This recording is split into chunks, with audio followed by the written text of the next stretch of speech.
उत्तर प्रदेश के बुलंदशहर में सब्जियों पर थूकने का वीडियो आया सामने। सब्जी विक्रेता का सब्जियों पर थूकने का वीडियो वायरल। पुलिस ने सब्जी विक्रेता को गिरफ्तार किया। उधर यूपी के अलीगढ़ में कार समेत नहर में गिरा पुलिसकर्मी। कार में पुलिसकर्मी अपने दोस्त के साथ पाया गया। दोनों को अस्पताल में भर्ती कराया गया। उत्तर प्रदेश के झांसी में दबंगों ने दुकानदार से की मारपीट। मारपीट के दौरान दुकान का काउंटर और सामान गिरा। मारपीट की घटना सीसीटीवी में कैद हुई।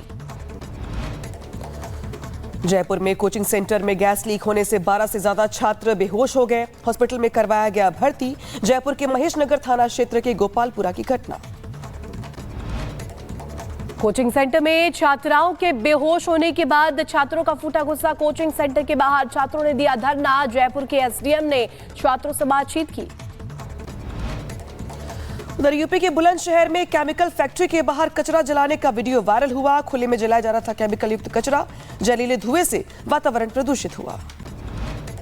लखीमपुर खीरी में बाघ का आतंक देखने को मिला। चरवाहे पर बाघ ने किया हमला। अस्पताल में भर्ती कराया गया। गांव में दहशत का माहौल। इस बीच दर्दनाक सड़क हादसा सामने आया है, जहां पे तेज रफ्तार बाइक बेकाबू होकर पेड़ से टकराई है। हादसे में बाइक सवार 2 भाइयों की मौत हो गई। सूरत पुलिस ने नकली नोट के साथ 3 आरोपियों को किया है गिरफ्तार। 500 के नोटों के साथ यहां पर गिरफ्तार किया गया है। नोटों के 21 बंडल बरामद किए गए हैं। मुंबई से सूरत ले जाकर के सर्कुलेट करते थे नोट। राजस्थान के भरतपुर में पुरानी रंजिश को लेकर 2 पक्षों में जमकर पथराव हुआ। फायरिंग हुई जिसमें 25 लोग घायल हो गए। कई की हालत गंभीर है। गांव में पुलिस बल की तैनाती कर दी गई है। पंजाब के अमृतसर में हेरोइन की खेप बरामद की गई। ड्रोन के जरिए की जा रही थी हेरोइन की तस्करी। लेखपाल की हत्या मामले में बड़ा खुलासा हुआ। परिवार ने पैसे ऐंठने के उद्देश्य से की कार्रवाई हत्या। पुलिस ने 2 आरोपियों को गिरफ्तार किया है। हत्या में इस्तेमाल की गई एक कार भी बरामद की गई है। बिल्कुल, देखिए सनातन के सबूत तो मिल ही रहे हैं और अब वो जो दावा करता थे, जो कह रहे थे कि एक विशेष समुदाय को टारगेट किया जा रहा है, वो कहीं ना कहीं जाकर बल में छिप गए हैं। लेकिन इस बीच एक बड़ा डेवलपमेंट इस पूरे मामले में हुआ है। वो ये कि डीएम ने अब एएसआई को चिट्ठी लिखी है और अब जांच की आंच जो है वो और तेज हो गई है। रिपोर्ट देखिए।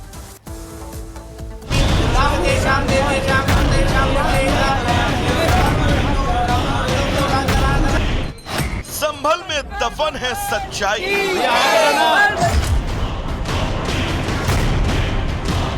अब पता लगाएगा एएसआई। बोले शंकर भगवान की।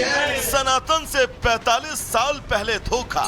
राम काज करिबे को आतु प्रभु चरित सुनिबे को रसिया। राम लखन सीता मन बसिया। अब सच से होगा सामना। संभल में मंदिर मिलने के बाद से ही अब इस बात पर लगभग मुहर लग चुकी है कि संभल की जमीन में ऐसी कितनी ही सच्चाइयां दफन है। 45 साल पहले साजिशन जिस मंदिर को पूरी तरह खत्म करने की कोशिश हुई, उसका काला चिट्ठा पहले ही खुल चुका है। लेकिन अब इस मंदिर की सच्चाई को और पुख्ता तरीके से सामने लाने की बात हो रही है। संभल डीएम ने एएसआई को पत्र लिखकर इस मंदिर की जांच की मांग की है। मंदिर में मूर्ति कितनी पुरानी है और शिवलिंग कितना पुराना, इसकी जांच करवाने की बात कही है। इसके साथ ही मंदिर और कुएं की कार्बन डेटिंग करवाने की बात कही गई है।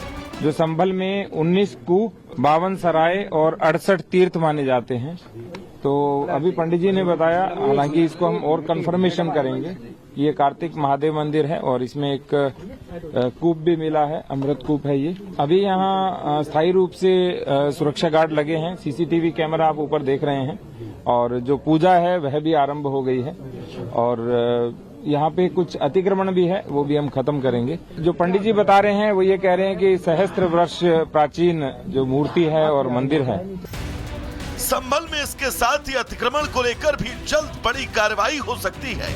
इससे पहले बिजली चोरी को लेकर प्रशासन ने यहाँ कार्रवाई की थी, जहां कई मकानों और एक मस्जिद में अवैध कनेक्शन को लेकर जुर्माना लगाया गया। कि स्थानीय लोग चाह रहे हैं कि ऐसा हो, तो हमने यहाँ पे लगातार जो अभियान है उसे जारी रखने का निर्णय लिया है और कुल 6 टीमें बनाई जाएंगी।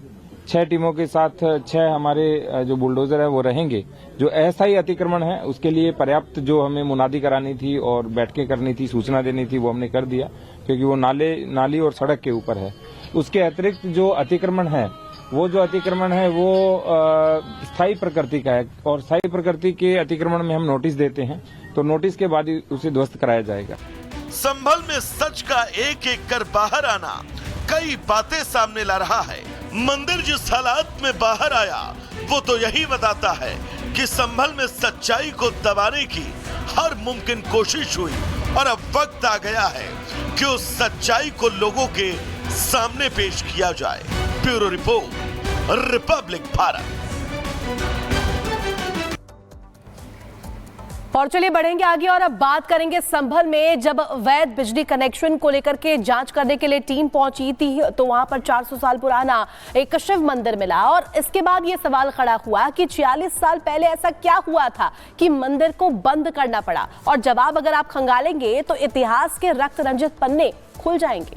46 साल पहले आखिर ऐसा क्या हुआ था, ये सवाल आपके मन में भी उठ रहा होगा। दरअसल उस वक्त झूठी अफवाह फैलाई गई दंगे को लेकर, और इस दंगे के बाद वहां पे जो हिंदू परिवार रह रहे थे पलायन कर गए, और हालात ये बन गए कि अब वहां पर हिंदू परिवारों का नाम लेने वाला भी कोई नहीं बचा। रिपोर्ट दिखाते हैं आपको।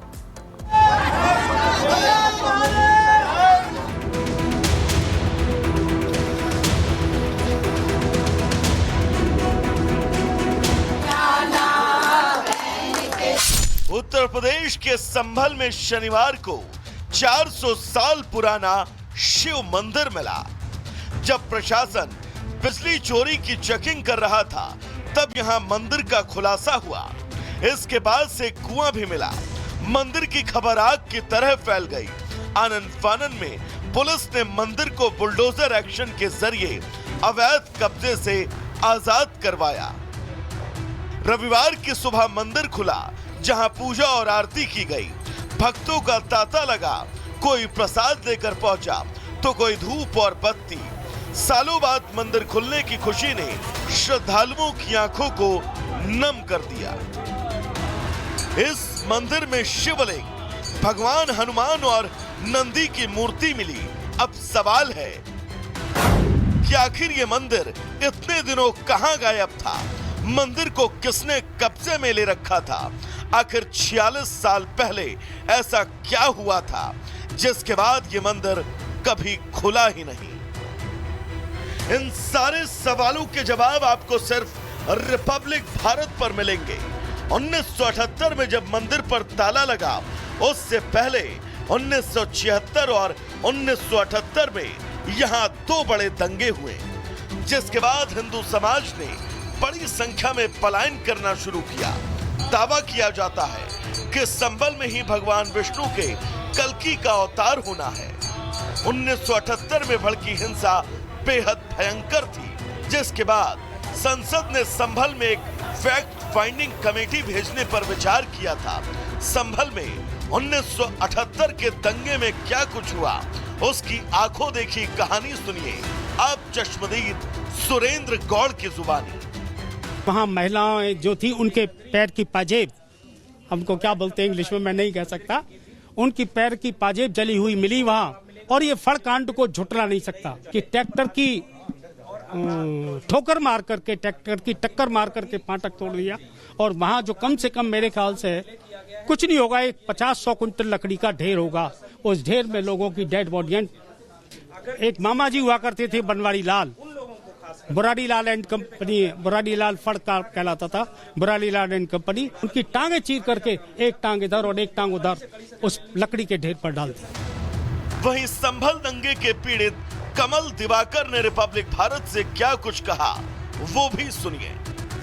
हमारे जो धोबी समाज के 30 से 35 परिवार उस जमाने में हुआ करते थे। बाबरी विध्वंस जब हुआ था 1992 में, 1992 का जो झगड़ा हुआ था उसके बाद में जो दीपा सराय के बराबर में एक अंजुमन चौराहे से एक मस्जिद निकली हुई है, उस बस्ती से हिंदू बस्ती, जब हिंदू लोग वहाँ रहते थे तो मस्जिद के पीछे जब झगड़ा हुआ था तो मस्जिद के रास्ते और पीछे छतों के रास्ते लोग वहाँ से हमारे घर पे चढ़ाई कर दी थी, हमारे घरों में आग लगा दी। हम अपना घर जो खुला हुआ छोड़ के वहाँ से चले गए। उस समय पर जो पीएसी थी, पीएसी के कुछ जवान 4-5 लोग थे, पिताजी हमारे, मैं भी था, मैंने देखा है कि पीएसी के लोग वहाँ से हमें निकाल कर वहाँ से ले गए हैं और उस समय पर बहुत डर का माहौल पैदा हुआ हमारे दिल में। उस समय के बाद में 92 के बाद में हमने यहाँ से अपना घर जो छोड़ दिया। वहीं रिपब्लिक भारत ने उस शख्स को भी ढूंढ निकाला जिसने मंदिर में आखिरी